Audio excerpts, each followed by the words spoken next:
welcome back, friends. I hope you guys are having a lovely day. If you're new here, we are a family of 6 living on 15 acres, and most of our videos are on gardening. And of course, I love to cook, decorate, but mostly my videos are about gardening because that's usually what takes up most of my time during the spring and summer and fall. So we're just finishing up here feeding the chickens this morning. That's like one of the first things we like to get done is feed our animals. And we actually were given some little baby chicks to take care of. They're actually little meat chickens. And we got 15 of our newer spring chickens that we have out in the chicken tractor. And as I was walking by my composting system, you can see my cat.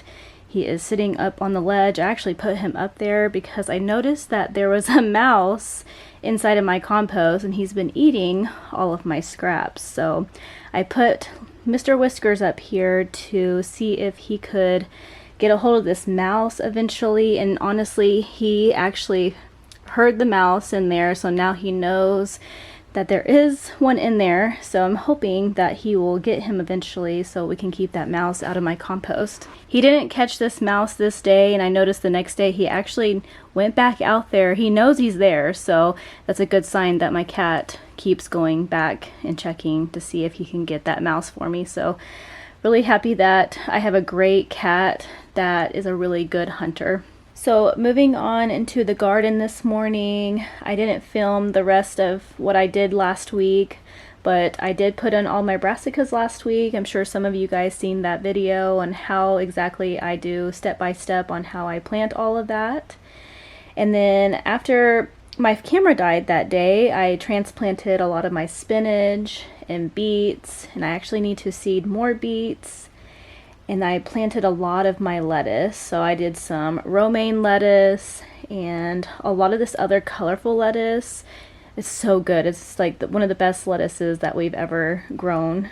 And I love ordering this. It is expensive seed because it's from Johnny's, but I'm telling you what, it's worth it. So I took the time to lay a lot of this black plastic the other day, and I'm going to show you guys how I burn the holes in this because I got to actually get my bunching onions in next to my lettuce. So you can see here coming up, I get this torch, and as long as you have really good black plastic, the good quality, I've talked about this in my last video, always buy the very good quality black plastic. It's more expensive, but it lasts up to 10 years if you actually take really good care of it. If you store it away every fall, you know, through the winter into your garage and bring it out every year to use in your garden. My black plastic is actually going on 3 years on some of the pieces, but I'm actually going to be working on a new piece that I laid because we made this front row a lot wider so I can fit more lettuce in here this year.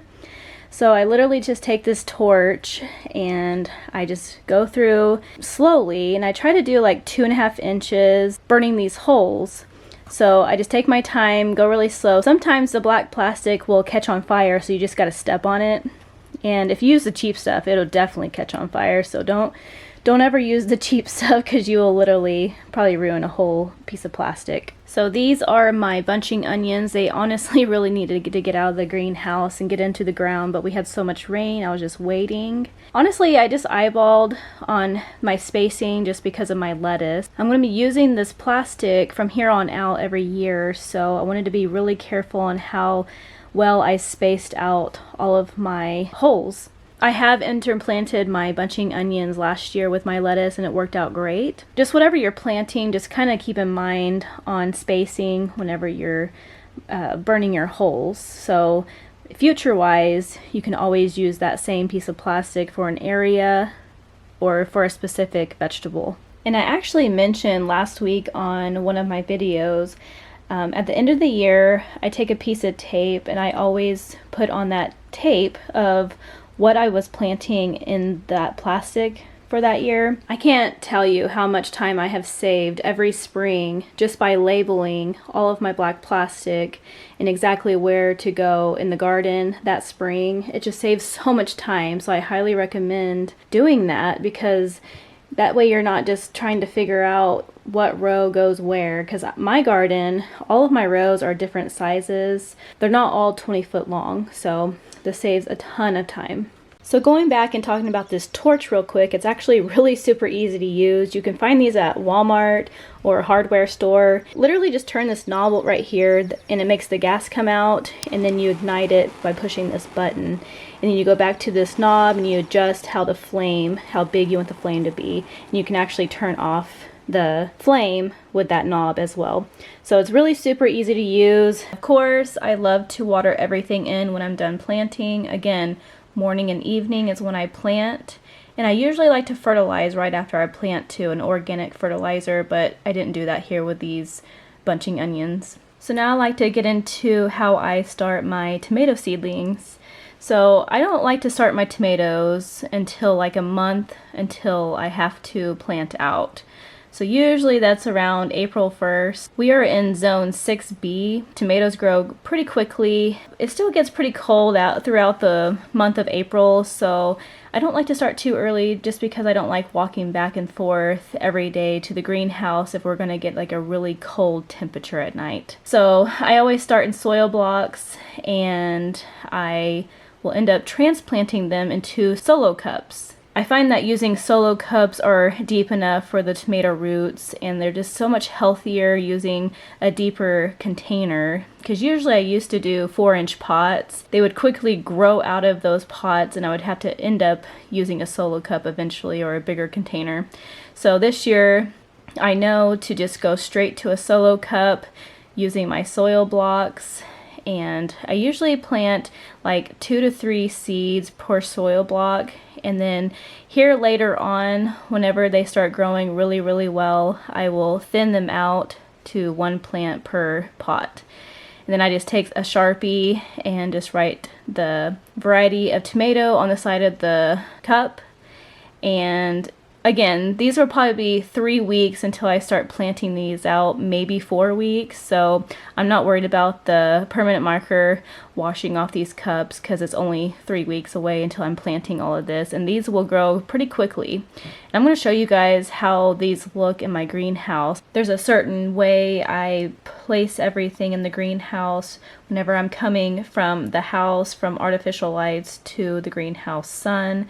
There's a way that I protect everything just for a couple days, and then I have to introduce them to the sun, just like you do with hardening off your plants in the real sun and wind.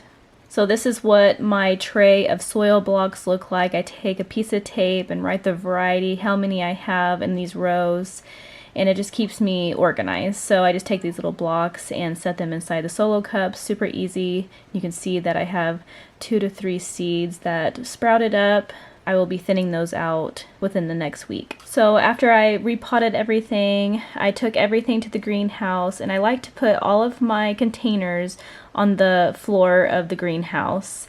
And I have these old curtains that I made a long time ago, then I don't use them anymore. I use them because they're white and they still filter some light through it. But I have to shade out these tomato plants or they'll just burn up and die in here from the sun, mainly for the first week. So like day 1, I will have the plants in the sun maybe 2 hours, and then I will put shade on them. Just like hardening off your seedlings from the inside to the outside, you're just slowly, gradually introducing them to the sun. So after putting all these tomatoes in my greenhouse, I noticed I needed to start covering my strawberry plants because I found a rabbit making a nest in my strawberry patch. They actually did this last year to my main garden, and I don't know how they get in here because we have like 2 types of fencing around this whole berry patch, but they always find a way in here to dig out a spot so they can have their babies. Luckily I found this in time before they even started having their babies in this hole, so I just covered the hole back up, and I'm putting this net on so hopefully they will stay out, which last year they actually got into this net.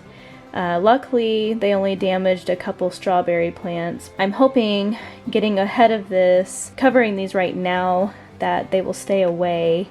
But my main garden, they actually made a nest last year, and it was in my broccoli patch, and I did not realize that they made a nest in there until I pulled up the black plastic. I just hope they don't do that this year. I just don't like dealing with that. I see a lot of them running around in the morning whenever I'm getting my kids off to the bus, so I'm just hoping that they don't make their nest this year in any of my gardens.